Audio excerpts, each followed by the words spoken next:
Tymor yma yn dechrau fel gorffennodd tymor diwetha i'r ddau dîm yma. Flint yn teithio lawr i brifddinas. Harrison, y bêl hir mlaen at Kenny. Kenny, 1-1 yn erbyn Lang. Kenny yn gorffen. Wedi sgorio 4 i'r cofis tymor diwetha. Sdim 8 munud wedi mynd eto.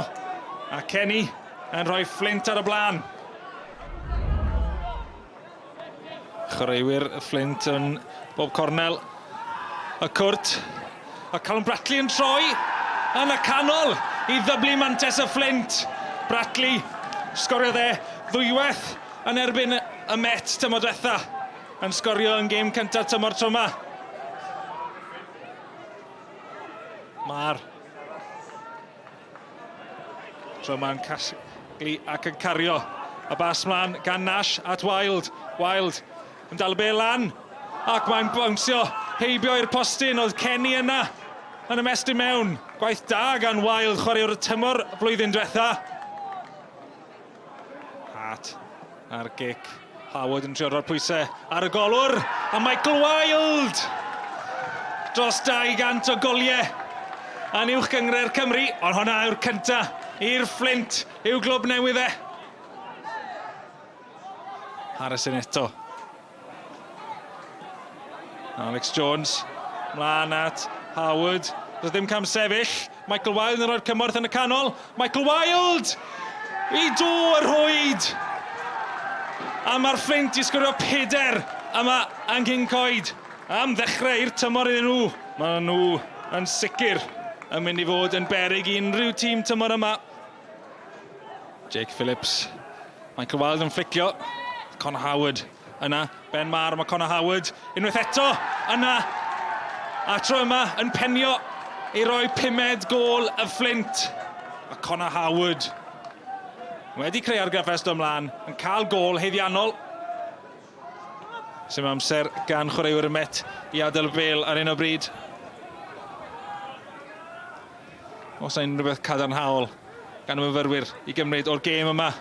Wild methu echlirio. A Price y dilyn ac am gôl.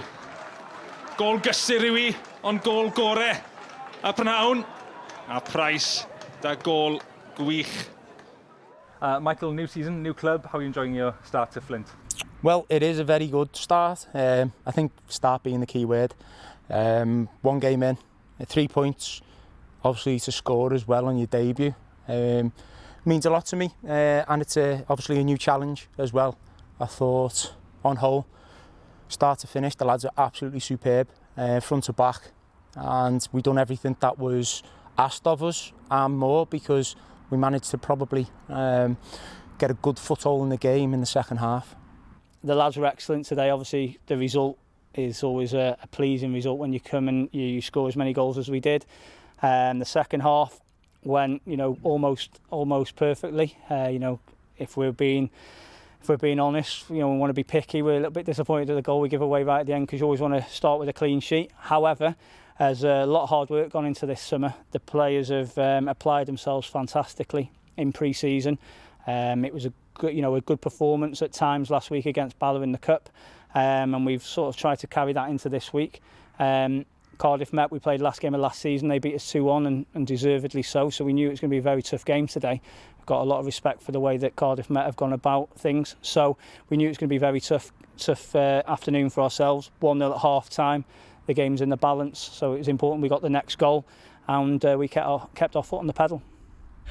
Christian, the scoreline will say is a tough day at the office. What did you make of the performance? Yeah, certainly so. For 45 minutes, certainly the first half, it was a real game.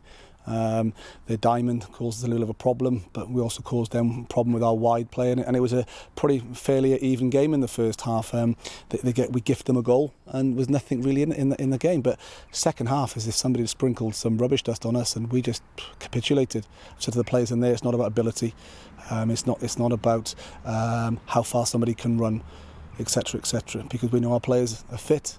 What it is, it's a lack of desire today. They've pushed 3 forward to stop us playing out from the back, and we've just gone, okay, we'll launch it, and we haven't got the players to launch that, and that was the frustrating part. They stuck to their tactics and got it right, and we the players though, they changed for the way we wanted to play, and it caused us a problem, and it was just one way second half. We can't hide from that. It's a tough afternoon and we have to deal with it.